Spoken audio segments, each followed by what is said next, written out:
Hello and welcome back to our special lecture series. Today we're going to talk about another important constitutional case, the famous Tikka Iqbal Muhammad Khan versus General Pervez Musharraf case. Given how recent this case was in the year 2007, I feel that many viewers can actually relate to this case on more of a personal level rather than just a mere academic level. So in our last lecture we talked about the famous Zafar Ali Shah case, where the promulgation of emergency issued by General Pervez Musharraf in the year 1999 was justified on basis of doctrine of necessity by the Honorable Supreme Court. Now at the time, on 12th October, when this emergency was promulgated, Chief Justice Saeed-ul-Zaman Siddiqui along with 5 other judges actually refused to take oath under the PCO. They were held in detention under house arrest till such time that other judges assumed the offices of justices, and Chief Justice Irshad Hassan assumed the office of Chief Justice. Now the reasons for justifying the doctrine of necessity in the Zafar Ali Shah case mainly were because of the worsening economic situation, the collapse of the economy, and mainly rampant corruption on part of the political leadership, which as such happened to be very subjective grounds, more subjective than as they could ever get. Interestingly enough, the instrument proclamation of emergency issued by General Pervez Musharraf didn't specify or mention any timeline as to when the power was to be surrendered and given back, or when the elections were to be held. This was very different from the way things were done back in the year 1977 with the law's continuance in force, where General Zia specifically said that by October of 1977 elections would be held and that he had no ambition. However, General Pervez Musharraf didn't specify or mention any such timeline, giving the impression that this was not supposed to be just a temporary exercise, but measures would have to be taken in order to give effect to some of his declared objectives.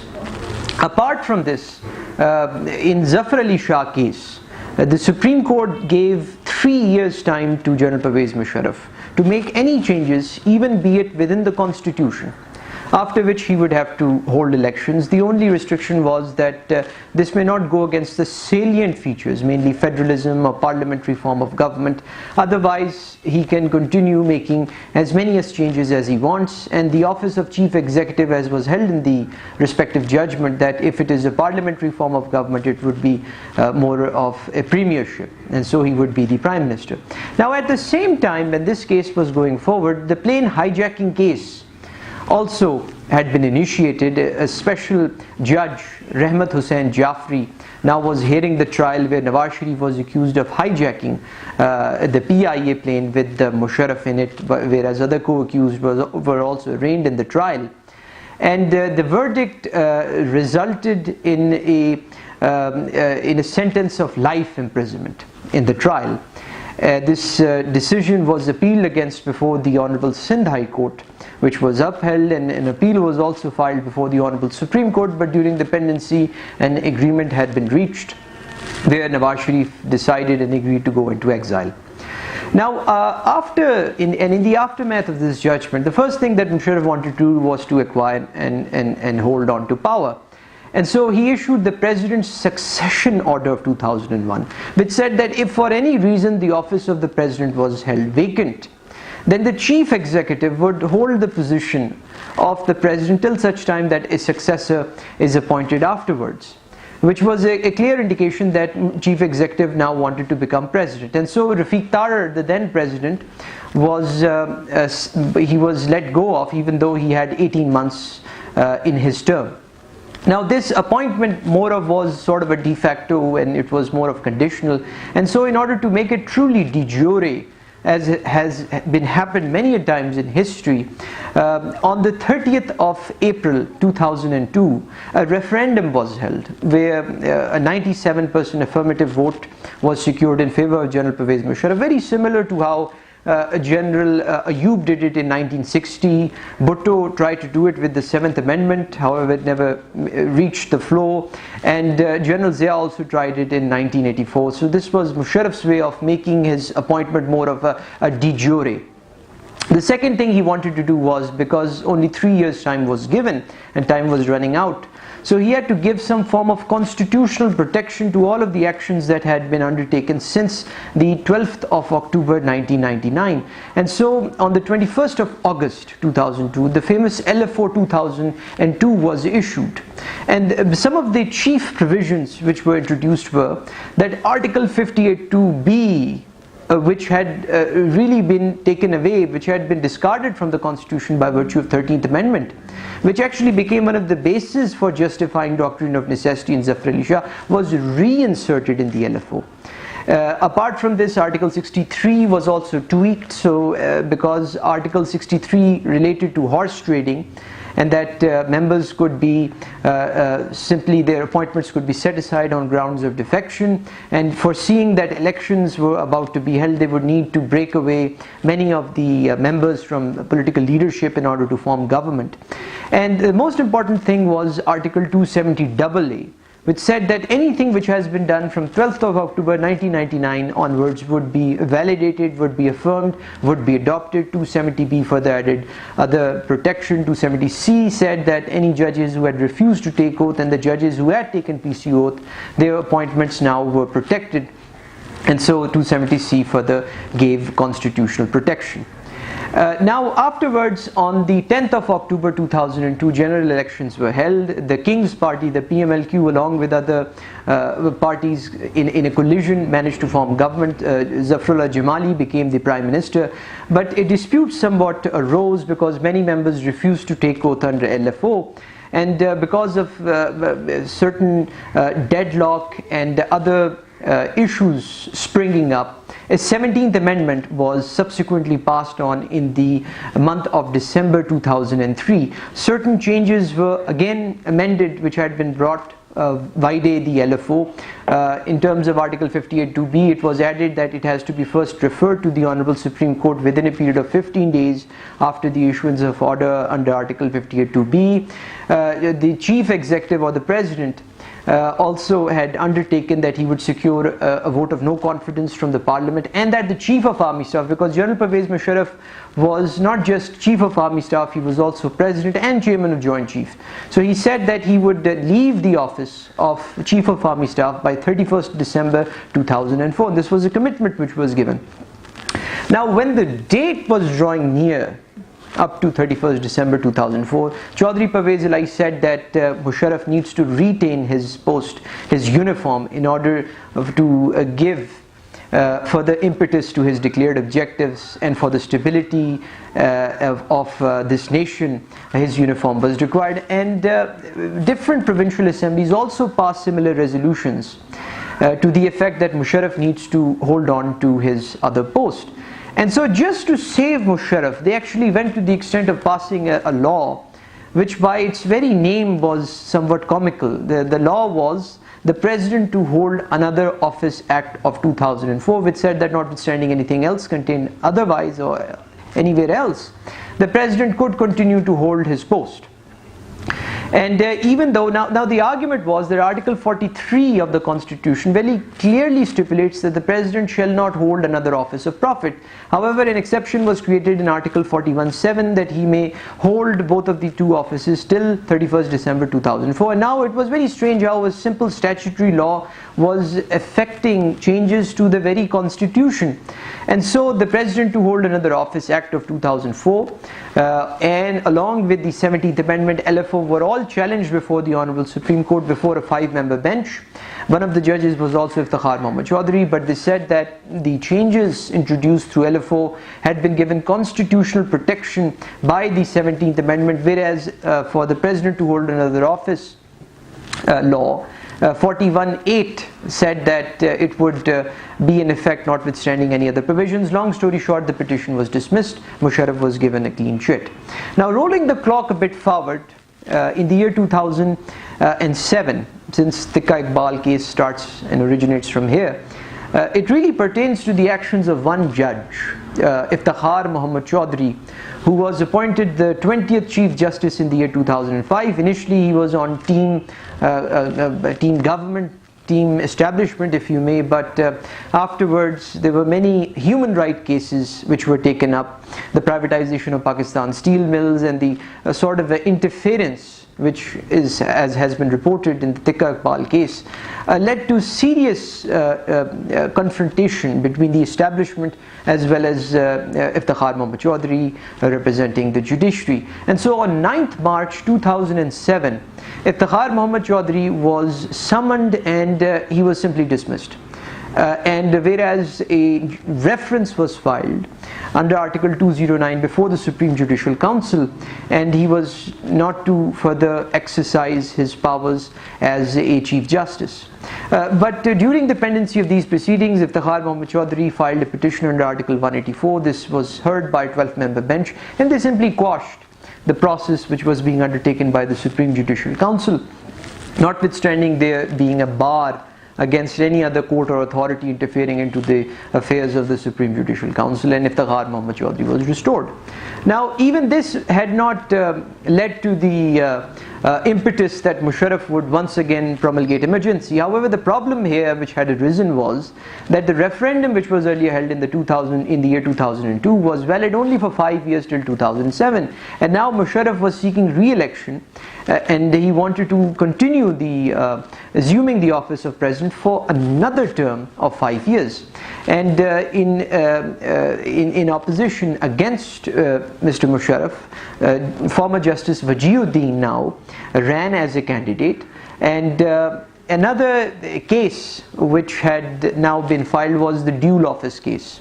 And so the concern was, since Musharraf is still continuing to hold both offices, he would be barred from contesting the office of president. Even though his nomination papers were cleared by the Election Commission, a case was filed and it made its way all the way before the Supreme Court, the dual judges case of Wajiuddin's case. And when this case was filed, elections were still due to be held, and so the Supreme Court allowed for the elections to be held, which were held on 6th October 2007. Musharraf again, through a clear mandate, had now been elected as the president. But when the verdict of this case was now drawing closer, by 2nd November it had become clear that the judges might give a judgment which would be to the effect that Musharraf would not be eligible to contest elections as president, given the dual positions case that he was occupying at that time. And so Musharraf panicked, and on 3rd November 2007, before the Supreme Court could actually announce or give its verdict, army stepped in and declared and proclaimed martial law across the whole of the country. On the 3rd of November 2007, there was more of a repetition of all the instruments which had earlier been issued back in the year 1999, starting with the proclamation of emergency. And this instrument, proclamation of emergency, cited reasons, namely that due to ascendancy in the activities of terrorism, explosions, suicidal bomb blast, IEDs, because of judicial interference, and the judiciary taking on the roles of the executive as well as the legislature. And since the Supreme Judicial Council had become redundant by the acts of judiciary itself, a situation had arisen in which the government of the country could no longer function in accordance with the provisions of the Constitution, and for which the Constitution provided no other solution. And so the Constitution of 1973 was held in abeyance, and this order was issued by General Pervez Musharraf in his capacity as a Chief of Army Staff. Afterwards, the PCO was issued, which said that notwithstanding the abeyance of the Constitution, the country was to be governed as nearly as may be in accordance with the provisions of the Constitution 1973, except as changes which have been made under this PCO. A power was given to the President in the PCO to amend the Constitution, which was somewhat strange as to how this power was now being given by Chief of Army Staff to a President, given how Chief of Army Staff comes under the Ministry of Defense. And even Prime Minister or the president could not be restrained by any order issued by the High Court or the Supreme Court, and this was all followed by an oath of judges order of 2007, which said that if any of the judges have refused to take the oath, or the oath has not been administered to them, then they will cease to hold their positions, which was to further solidify the hold of power of General Pervez Musharraf. And this case, Tikka Iqbal versus General Pervez Musharraf, was heard, where this proclamation of emergency was challenged, and this bench was headed by Chief Justice Abdul Hamid Dogar, whereas Iftikhar Muhammad Chaudhry had simply been removed once again. Now, on the 15th of November 2007, through yet another PCO amendment order, General Pervez Musharraf was given the power to revoke the emergency whenever this had to be done so.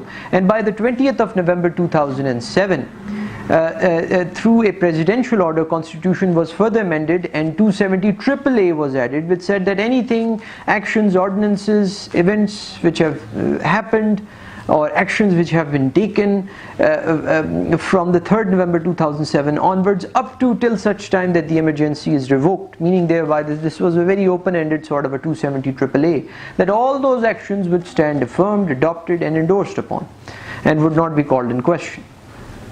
Now, when this petition was filed, the arguments which were advanced by the petitioner mainly were that in Liaquat Hussain case, interpreting Article 245, the armed forces have to act in aid of civil power, and they have a very limited role to play. They can't simply take over, and this was more of held in Liaquat Hussain. Furthermore, they also tried to draw a parallel in between Zafar Ali Shah case and Tikka Iqbal case, that in Zafar Ali Shah case reasons were collapse of the economy, rampant corruption, and on account of this the National Assembly was dissolved, the Senate was dismissed, the National Cabinet, the Federal Cabinet was dismissed. However, no such action had been done so in this case. Even the National Assembly was functioning, the Senate was functioning. It was simply a judicial sort of a coup whereby the judiciary was targeted. The legislature, for the very first time in the history of all the martial law emergencies as have been promulgated, was left untouched.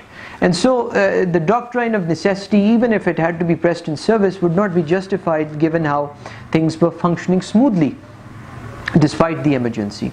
There were also certain grounds relating to judicial review, that it cannot be taken away despite the language which had been employed in the PCO. The courts would always have the authority, and that it was rather comical how a chief of army staff would be giving power to the president. It is rather the other way around. From the other side, learned Attorney General Malik Qayyum appeared, and he advanced his argument that these measures were extra-constitutional, but they had been undertaken in the larger interest of the public, for the welfare of the people, and to save the country from chaos and anarchy. Now, the central question before the Honorable Supreme Court again was that does the Constitution provide any other solution otherwise than necessitating yet doctrine of necessity and army takeover or army step-in? And the arguments were initially advanced that even if the security situation worsens, the government can always seek aid in Article 245. They can have the rangers deployed, they can have the armed forces stationed at certain areas, or they could impose, the president could impose emergency under Article 232. Or if there is some form of a problem with the judiciary or some other organ in the government, refuge could be taken from the parliament. However, no such action was undertaken away, and simply an emergency oblique martial law, which was more of a martial law, as it was not had not been issued under Article 232, had simply come about. Now, the basis for issuing this emergency was a letter which had been written to the President by the Prime Minister Shaukat Aziz, wherein he specified that due to worsening law and order situation, suicidal bomb attacks situation was reaching a very precarious level, and because of judicial interference something had to be done. And on the same day when President Musharraf addressed the nation, he also regurgitated most of the contents of the letter which had been sent to him by the Prime Minister. Strangely enough, the National Assembly had also passed a resolution endorsing the actions of General Pervez Musharraf in issuing a PCO, keeping in view the larger interest of the public. Mainly, the proclamation of emergency was supported by two main grounds: the security situation of the country and the judicial interference, or in other words, the trichotomy of the powers, the separation of powers principle being eroded. On the first ground, the Supreme Court held that the country was caught up in a grip of violence, sectarianism, extremism, terrorism, and that the solidarity, integrity and sovereignty of the country had to be preserved and protected both internally as well as externally. And keeping in view, and after having examined the contents of the letter of the Prime Minister addressed to the President on the 3rd of November 2007, the efforts of the government to control the situation had borne no real fruit. And indeed, this was an extraordinary situation for which the Constitution provided no other solution.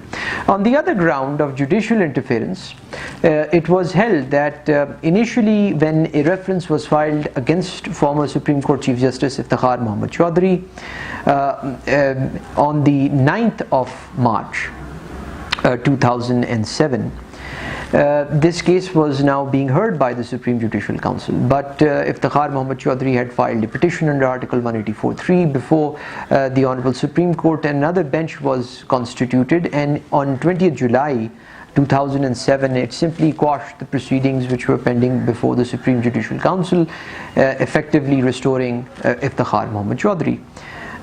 And that this was against Article 211, which had provided that no other court should interfere into the process of Supreme Judicial Council, which is an independent body, and that there had been a negation of the integrity of Supreme Judicial Council, of the whole principle of separation of powers. Furthermore, it was pointed out that in so many of the individual human right cases, where rather a private interest was being demonstrated, intervention was done so by the Supreme Court under the guise of public interest, which never was the case.